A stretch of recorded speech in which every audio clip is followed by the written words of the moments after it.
अस्सलाम वालेकुम जी, निशानदेही के साथ इरफान मलिक। पाकिस्तान और अफगानिस्तान का आज मैच था। पाकिस्तान एक विकेट से मैच जीत चुका है और 4 बॉल्स अभी रिमेनिंग थी।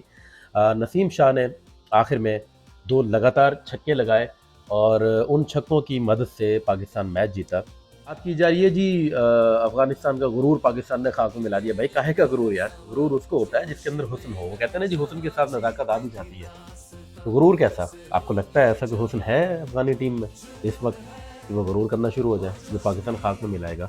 ऐसी कोई बात नहीं। पानी प्लेयर ने गाली दी, ये नहीं करना चाहिए था। हार रहे थे, हारने के बाद आप रद्द-ए-अमल किसी भी किस्म का दे सकते थे, लेकिन नस्ली और असली इसमें जो फ़र्क है वो हमें पता पड़ जाता है इन हरकतों के बाद। लेकिन सच ये कि जीत का ये तसलसल कप्तान की वजह से हुआ है।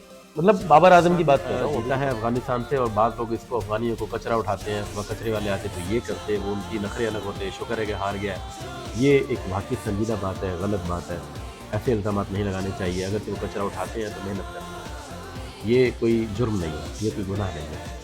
लोगों को ताने देना, आपने उनको अकोमोडेट किया। 25 लाख से ज़ायद मुहाजिरीन पाकिस्तान में बसते हैं अफ़गानी, लेकिन वो मेहनत करते हैं। गलत जो करते हैं वो हर कौम में होते हैं, लेकिन इस किस्म के ताने देना ये गैर होना। तो मैं कह रहे हैं यार ये डंडा आपके हाथ में है, डंडा नहीं है, तो भाई पता नहीं चला आपको डंडा कहाँ दिया हमने। एक ही डंडा था, आधा लेफ्ट साइड पे दे दिया, आधा राइट साइड पे दे दिया, दोनों ही हम खाए हैं। बस ये झंडा रह गया, इसकी हिफाजत भी हम बगैर डंडे के ही करेंगे।